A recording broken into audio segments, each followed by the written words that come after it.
I'm joined by Sir Richard Barron for an analysis of exactly where this war is at on day 8. Sir Richard, thank you so much for being with us. So the Russians are still massed various points around Ukraine. This is now, my understanding, two battles, north and south.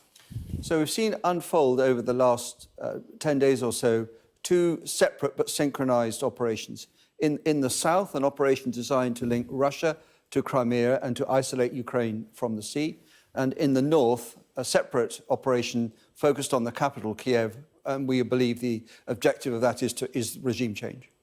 Yeah, and let's focus in then, if we can, on that fight for the south. Now, we've just heard from the city of Kherson. We understand it has now changed hands. If we look at the map of the south here, we can see in more detail exactly how the Russians have begun their advance, pushing out from Crimea and taking that strategic city of Kherson. Explain to us why that city is so important and why the city of Mariupol is so interesting at the moment. It's being contested. So we've seen Russian forces mostly coming out of Crimea, and they have turned both east and west. The group that has turned east is advancing towards the Donbass and is about to link up in Mariupol with Russian forces that have come from Russia. That establishes contiguous territory between Russia and Crimea and isolates Ukraine from the Sea of Azov. In the west, the forces that have now arrived at Kherson, we should remember that Kherson supplies all the fresh water to Crimea, and we assess that operation will continue round the coast towards Odessa, and we're likely to see unfold an attack on Odessa from the coast and also from the sea using amphibious shipping. If that is successful, it will have separated Ukraine from the sea, and that is a crippling blow to the Ukrainian economy. Yeah, and obviously that fight for Odessa will be coming, but the fight for Kherson, we heard from Kherson just a moment ago, a gentleman there in his apartment, there is a fight for Mariupol. So Ukrainian forces are still in those areas, as we understand it right now. So we would expect to see two things. One, as the battle unfolds for these cities, some parts of the Ukrainian military to fall back to the next defensive line, which in the west would probably be Odessa, but the local forces to remain, and they'll probably transition from opposing the arrival of Russian forces to mounting a serious insurgency within the confines of that city. OK, well, that's the fight for the south. Let's take a look at the fight for the north, Sir Richard. And as we've been talking about for the past few days, there is this encroaching Russian convoy that's coming down towards Kiev. It appears to have been bogged down. Let's discuss why that may well have happened. It's been about 3 days that we've known that it's there, and it's still there.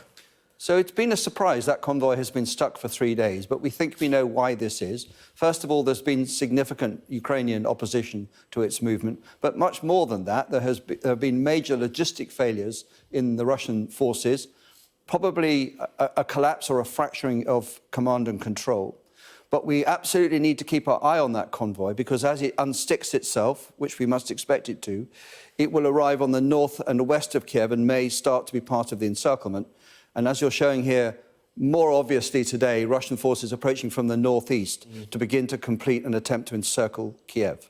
Now, that's obviously the fight, the military aspect of this, but there is an unfolding humanitarian aspect that, as Jane has been bringing us from the Polish border, and there have been calls for humanitarian corridors to be brought in. Now, how those humanitarian corridors work, Sir Richard?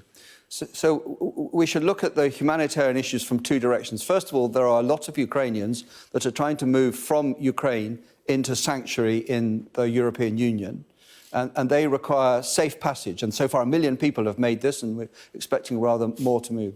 But then for the people who are still in Ukraine, who are being subjected to the effects of war, they find that they are beginning to lose power and water, particularly in the cities, and run out of food and medicine. So that is going to become more and more dire.